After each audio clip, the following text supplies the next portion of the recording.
اعوذ بالله من الشیطان الرجیم بسم الله الرحمن الرحیم. شروع کوم په نامه د خدای چې بخښونکی او مهربانه دی. نن د HTML په دریم درس کې د لینک کار کوو چې څنګه کولی شو چې لینک جوړ کړو او د مارکیو کم حرکت چې ټیکس ته موږ ورکړی وو هغه څومره رفتار موږ ورکولی شو، څومره تیزۍ کې لاړ شي، بره نه لیفت ساید نه رایټ ساید نه، دا څنګه موږ کولی شو چې دغه حرکت ورته ورکړو.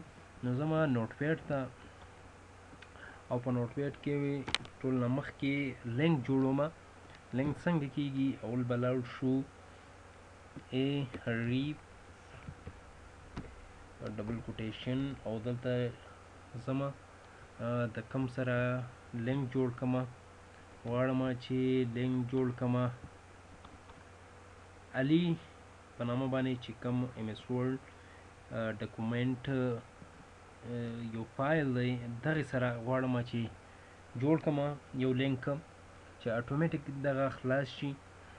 نو دلته ورکوم علي ډاټ DOCX ډبل کوټیشن دومره، دلته بیا څه کوم، دلته ورکوم MS Word.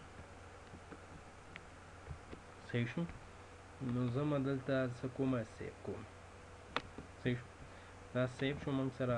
دلته زما اوس ګورم MS Word دې باندې چې کلیک کوم، دا د علي په نامه باندې چې موږ سره کم را سره و MS Word هغه راته اوپن شو. صحیح شو؟ زما بل دا مکمل کلیر کوم، صفحه کومې غواړم چې کار وکړم مارکیو کې. نو مارکیو سپیډ ګورو، حرکت ورکوو. مخکې په تیر شوي درس کې هم ویلیو د مارکیو باندې موږ کار کړی و. مارکیو سکرول اماونټ صحیح ده. نو غواړم چې دلته دې ته سپیډ چې دی دومره ورکوم او څه لیکم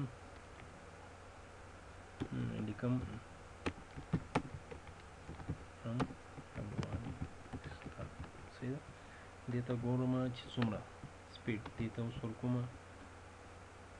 دومره سپیډ کې را روان دي. غواړم چې دا ورته لږ نور تیز کړم. نو دلته تاسو ورکولی شئ نو سولوشن. صحیح ده. نو اوس ګورو چې څومره سپیډ کې شو. صحیح ده. که غواړئ دې نه نور هم تیز کړئ نو ورکوئ، نور هم تیزولی شئ. 200 شلی کوئ، 200 شل چې شو نو ډېر زیات تیز به شي. صحیح ده. نو دغه شو.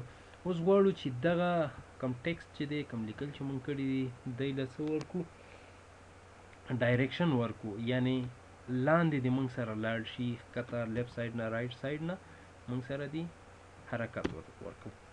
نو دې ته کم ډایرکشن ورته ورکوم DIRCTON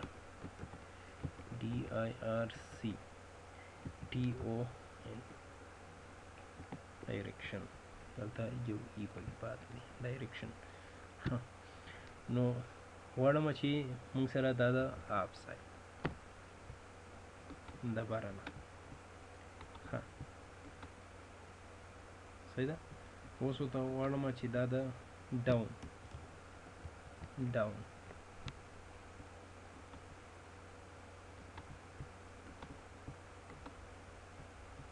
صحیح. غواړم چې دا د رایټ ساید نه دی لاړ شي.